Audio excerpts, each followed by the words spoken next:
বিনা ভোটের সরকারের উৎখাত করেছে বাংলাদেশ থেকে। জন্মের পরে সবচেয়ে জনপ্রিয় নেতা বাংলাদেশের মানুষের একটা স্মরণীয় দিন।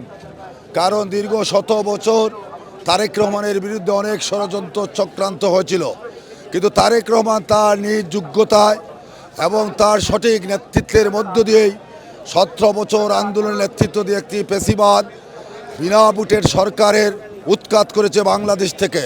তারেক রহমান আজকের বাংলাদেশের জন্মের পরে সবচেয়ে জনপ্রিয় নেতা। সেই কারণে বাংলাদেশের আপাময় জনসাধারণের মন জয় করে নিয়েছে তার রাজনৈতিক ক্যালিবার এবং তার সততা নিষ্ঠা এবং দলের শৃঙ্খলা। সমস্ত কিছু তারেক রহমান দেখিয়েছে দল কিভাবে পরিচালনা করতে হয়, ইতিমধ্যে রাষ্ট্র কিভাবে পরিচালনা করতে হয়। তারেক রহমান সাহেব সেই রাষ্ট্র পরিচালনার বিভিন্ন কলা কৌশল এবং কি আগামীতে করবেন সেই মহান কৌশল নিয়ে মাঠে নামছেন।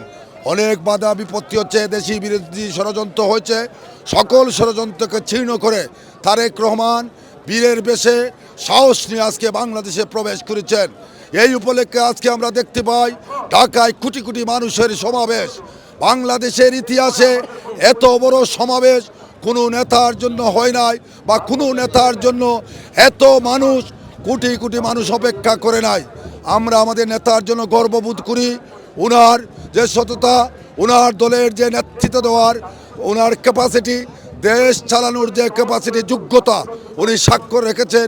ইনশাল্লাহ জনগণ ভোট দিলে আগামীতে বিএনপি ক্ষমতা আসবে, তারেক রহমান প্রধানমন্ত্রী হিসাবে বাংলাদেশ পরিচালনা করবেন এবং সঠিকভাবে নেতৃত্ব দিবেন এদেশের জনগণকে। সেই আশা আমরা রাখছি। তারেক রহমানের বিরুদ্ধে যত রকম ষড়যন্ত্র কুরুচিপূর্ণ বক্তব্য অনেকেই দিয়েছেন, কিন্তু সেটা আজকে জনগণের উপস্থিতিতে প্রমাণ হয়েছে সেই সমস্ত কুরুচিপূর্ণ বক্তব্য মিথ্যা এবং বানোয়াট।